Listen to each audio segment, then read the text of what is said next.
こんにちは、トラベルあれこれです。北海道旅行2日目、今回は松前に来ています。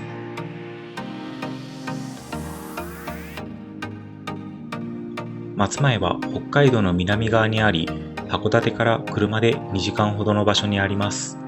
久しぶりにリピートしたいと思う場所でしたので、紹介したいと思います。まずは松前城から。松前といったらここが有名です。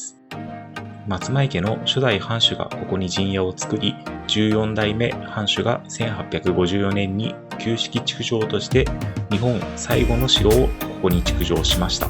日本最後に築城された城は焼失してしまい、今の天守は1961年に再現されたものです。お城の横には案内所があります。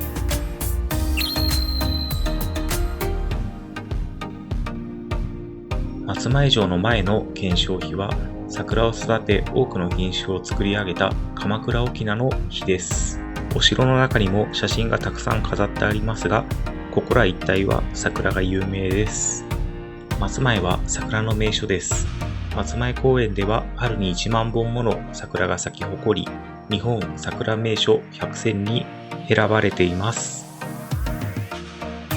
桜だけでなく、お城に配置された松、とても素敵です。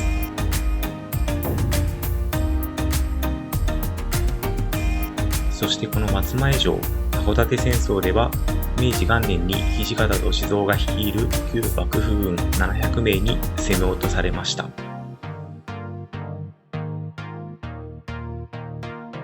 函館戦争の頃は大砲を使っていたようです。この鉄砲玉も使っていたのでしょうか。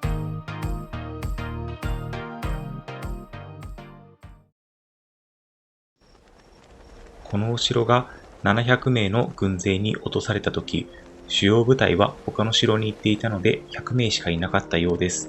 なので700名の軍勢に落城されました。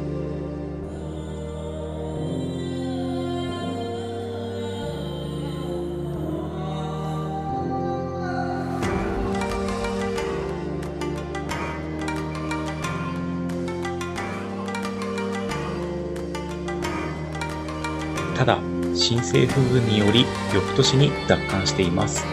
この時、新政府軍は艦隊で攻撃をしています。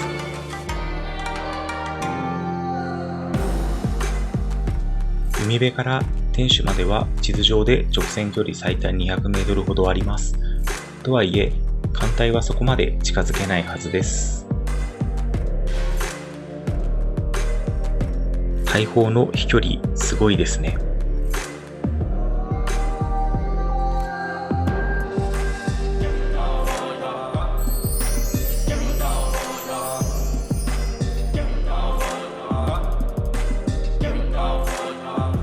沿岸には砲台もあり、沿岸砲台を含めて海からやってくる敵を撃退することに特化した構造のお城らしいのですが、艦隊大砲によって落城奪還されたようです。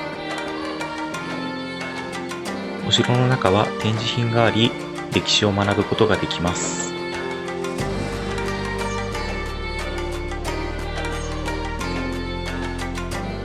天守閣から見る景色はとても綺麗です。城主たちは皆この景色を見ながらマグロやイカを堪能していたのでしょうか。とっても羨ましいです。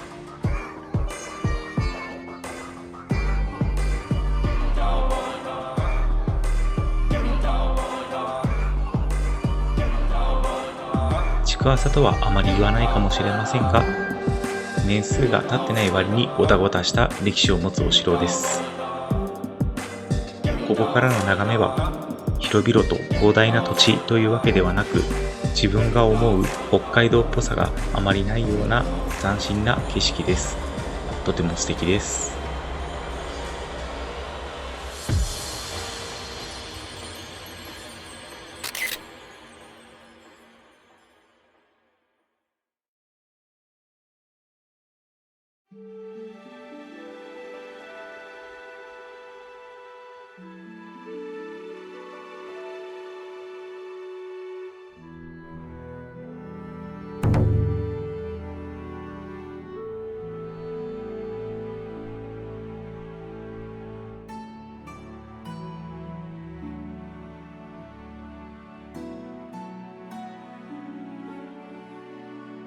松前城の石垣には函館戦争の弾痕、大砲跡が残っていると私は聞きました。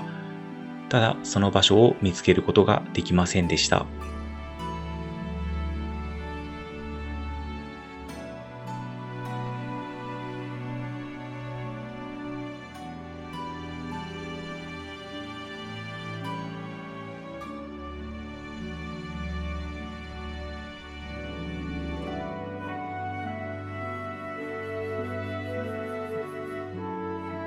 松前城と呼んでいますが、公式には福山城です。ただ、ビンゴ福山城との混同を避けるため、松前城と呼ばれていたようです。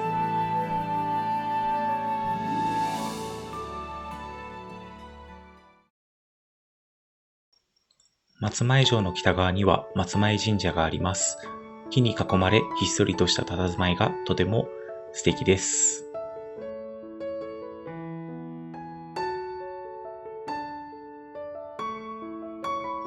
映えてるとは言い難いですが、静かであり、日頃の喧騒から離れられるこの空間がとても良いと思います。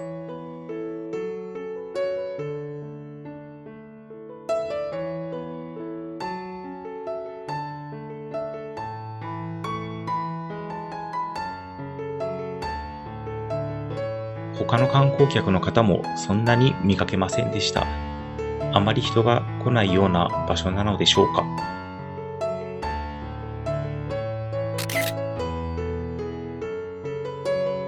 私が訪れた時は御朱印は書き置きでした。お参りを済ませ、神社の裏に向かいます。神社の裏手に抜ける北側には松前藩の墓所があります。墓所は国指定の史跡となっています。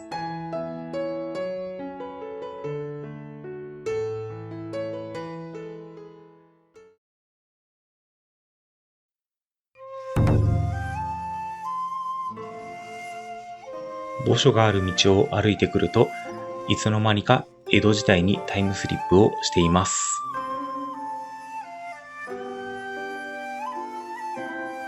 私が訪れたのは松前藩屋敷。当時の生活の様子を再現しており、タイムスリップをしたような気分にさせてくれます。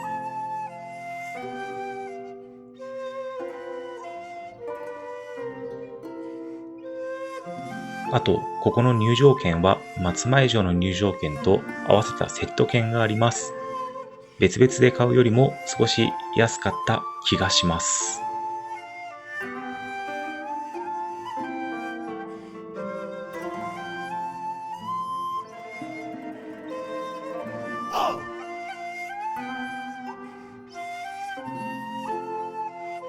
この小江戸のようなレトロ感がたまりません。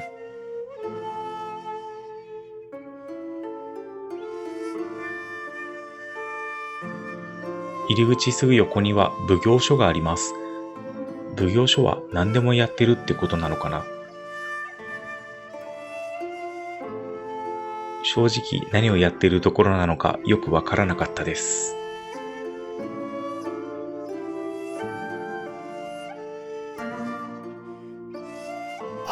なのでとりあえず謝罪をしてみました。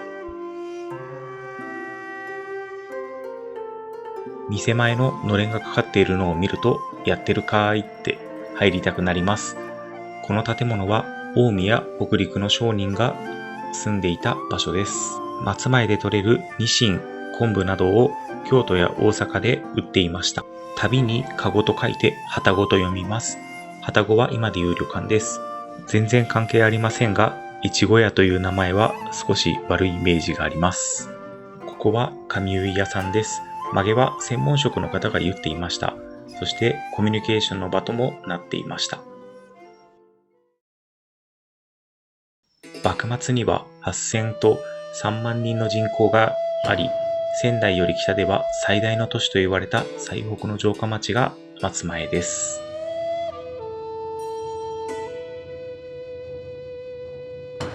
松前の春は江戸にもないと言われるほど松前は栄えていたようです。春とは5月ぐらい、ニシンが取れる時期を指します。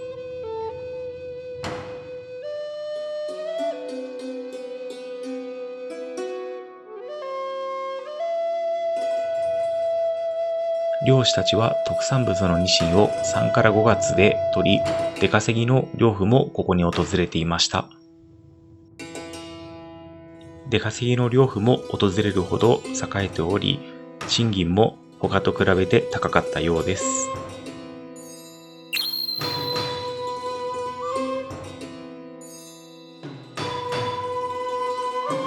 全部で14棟ある建物、すべての建物の中がとても面白かったです。そして歴史の勉強をすることができました。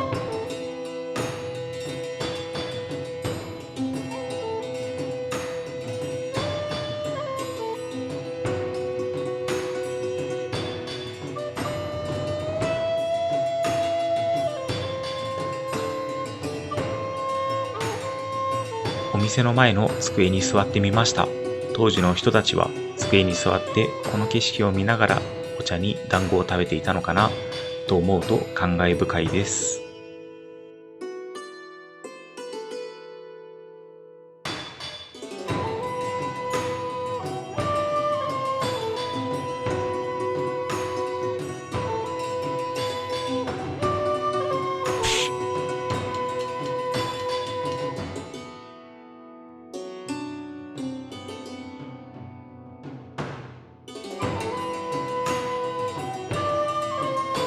武家屋敷はとても綺麗でした。とはいえ再現された建物です。実際はどうだったのでしょうか。とても気になります。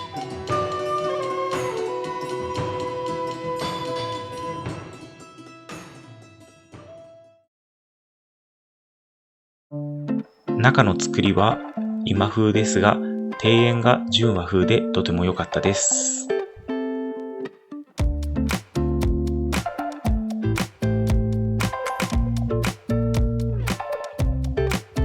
松前藩屋敷は文化を知れるいい機会になり、とても面白かったです。松前城に来られる方にはぜひお勧めしたい場所です。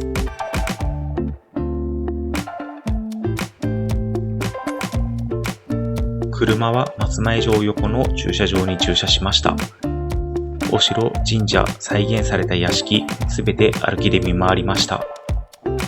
ところどころで多くの種類の桜が植えてあり、春は見応え抜群と思いました。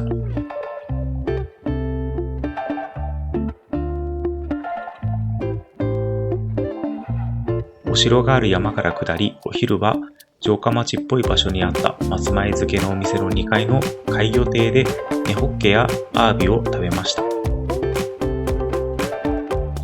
マグロ丼などもあり、とてもリーズナブルなお店です。そしてすんごく美味しかったです。これもリピートしたいと思える場所でした。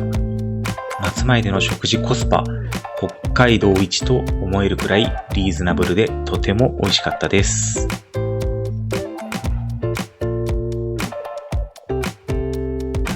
松前城から見える海辺には道の駅があります。ここではお土産やイートインコーナーがあります。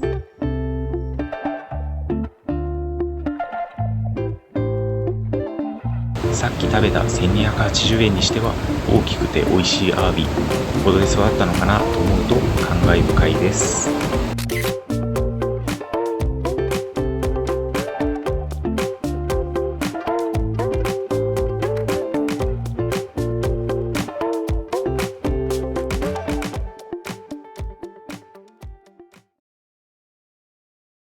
松前を楽しんだ後は函館に戻ります。函館に戻る途中にも様々な場所に寄りました。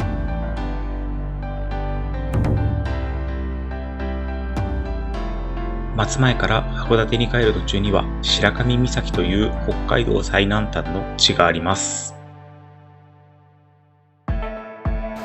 ただ最南端があるのが白神岬なのか白神岬展望台なのかよくわからず、結局2カ所とも寄りました。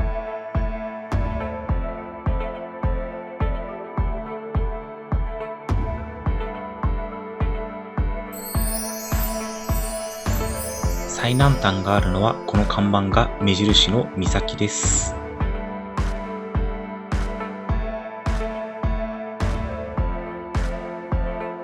そしてここには最南端の石碑があります。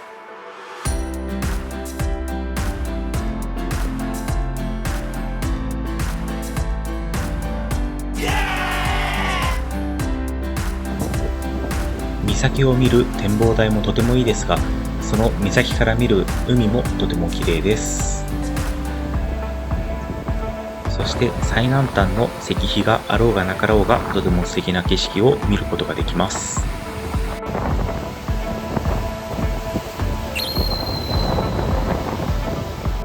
あと松前から函館に帰る途中には横綱の里があります。千代の富士とても有名です。あと新たな青函トンネルを実現したいらしいです。確かに新幹線最高速度で走ってるとは思えませんでした。今回はここまでとなります。次回は函館まで寄り道をしながら戻ります。新幹線を見たり、道を見たり、アイスを食べたりします。また函館旅行3日目の様子も紹介したいと思います。ご視聴いただきありがとうございました。コメント、いいねボタン、高評価よろしくお願いします。